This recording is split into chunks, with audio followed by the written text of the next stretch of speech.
nós havíamos programado uma gravidez, mas por motivos de trabalho a gente teve que adiar. E aí nesse meio tempo nós entramos num outro projeto que não tem a ver com adoção, mas tem a ver com que é o apadrinhamento afetivo. E aí através do apadrinhamento afetivo nós conhecemos a Elaine e depois nós conhecemos o Cauã.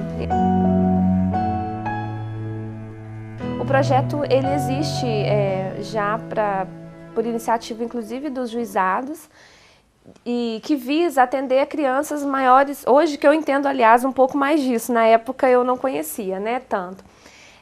Visa atender as crianças que estão nas instituições, que são maiores de 5 anos e a probabilidade de adoção é muito pequena. Então o projeto foi criado, né, inicialmente em Cariacica e hoje também a Serra tem esse projeto, para que essas crianças maiores de 5 anos elas possam ter uma convivência com famílias.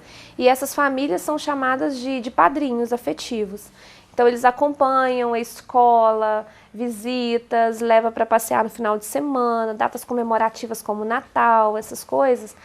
Os padrinhos estão ali como tios que acompanham a vida deles, né, enquanto eles aguardam a adoção. Acabamos querendo participar e fomos ao abrigo, procuramos saber um pouco mais, nos inscrevemos, né, e até que a gente topou com a Elaine lá.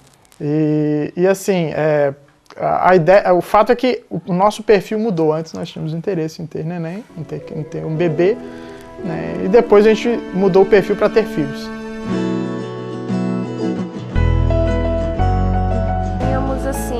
Vontade de ter filhos, né? A gente tinha esse desejo. Mas, na verdade, a decisão de adotar foi depois que nós conhecemos as crianças, depois que nós conhecemos principalmente a Elaine. A Elaine que participava do projeto, apenas ela. E aí nós nos tornamos padrinhos dela e a gente pegava ela todo final de semana, trazia para casa. E ali foi criando um vínculo afetivo entre nós, né? A gente foi se conhecendo, a gente foi conhecendo a história dela. E aí, mais tarde, a gente conheceu o Cauã. Ele foi abrigado um pouquinho depois. E aí, quando a gente conheceu esse pequenininho aqui, aí que a coisa bateu mais forte, porque já era difícil buscá-la na sexta e levá-la no domingo, devolvê-la para o abrigo. Já era difícil, porque a gente já tinha um carinho imenso por ela.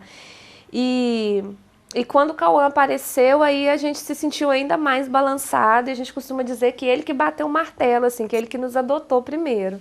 Né, porque ele sempre vinha ficar com a gente, entre as outras crianças lá, entre os outros tios, ele buscava a gente, só que ele não estava no projeto na época, porque ele era pequenininho, tinha 3 anos. E aí a gente só podia levar a Elaine. Mas com o passar do tempo, a gente se envolveu e a diretora permitia que ele viesse com a gente, né? E alguns meses depois, nós estávamos numa viagem, e aí algumas crianças do abrigo adoeceram. E aí o Cauã era um deles, e foi internado, e a gente estava nessa viagem, né? Eu fui internado? Você foi internado. E aí eu me lembro assim que eu fiquei em pânico lá no lugar onde eu estava, porque eu não tinha notícias dele, né? E não sabia também como é que estava a Elaine. E aí eu liguei para saber como é que eles estavam, só fiquei sabendo que estava internado. E, nossa, eu digo assim, que foi naquele momento que eu e o João, a gente se sentiu pais deles, sabe? Porque esperado, a gente deu um jeito de vir embora logo. E quando nós chegamos aqui, ele já estava fora do hospital, a gente já levou para casa e aí a gente decidiu, olha, eles são nossos mesmo e a gente não tem que fugir disso, não. Depois de conhecer um pouquinho mais a história deles, a gente se viu muito envolvido com eles.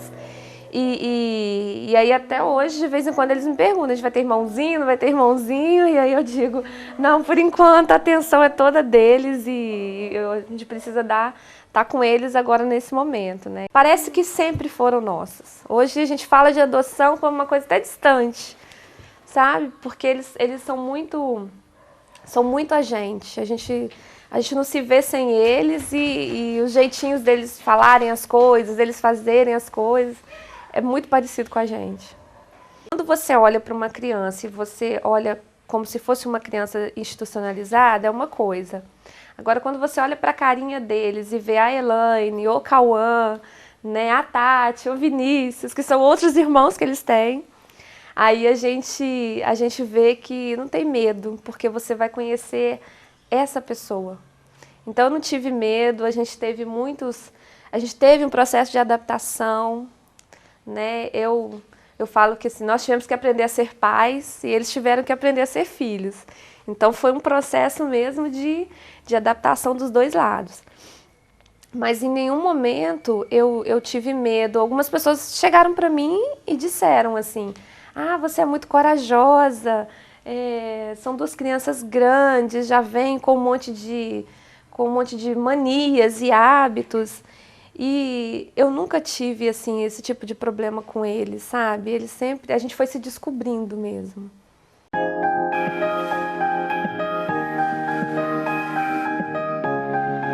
Nossa, que não tenho medo de amar. Porque é esse medo, às vezes, que atrapalha a gente e atrasa essa nossa felicidade, né?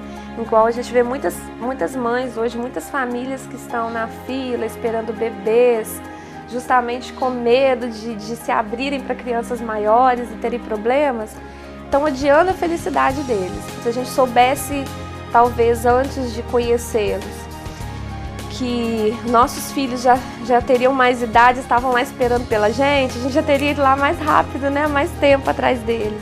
E as pessoas, às vezes, ficam esperando bebês com medo e não precisa ter medo.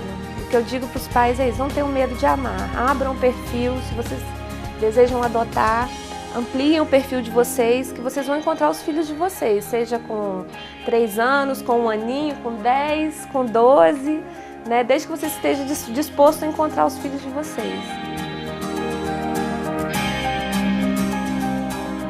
Dificuldades que houveram no trajeto, eu acredito que todo pai e toda mãe tem.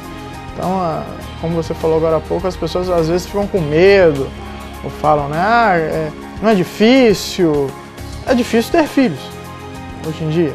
Na verdade, não é difícil ter filho adotivo, é difícil ter filhos. Chegar numa fila de adoção, como nós fizemos o cadastro de adoção, e quando nos foi feita essa pergunta, né, qual a idade? Qualquer idade. Qual a cor? Qualquer cor. E aí a pessoa que não estava fazendo aquelas perguntas, ela percebeu que nós, de novo, não estávamos escolhendo um produto, nós estávamos querendo filhos. Acho que essa é a diferença. Eles me fez uma família muito bonita. É.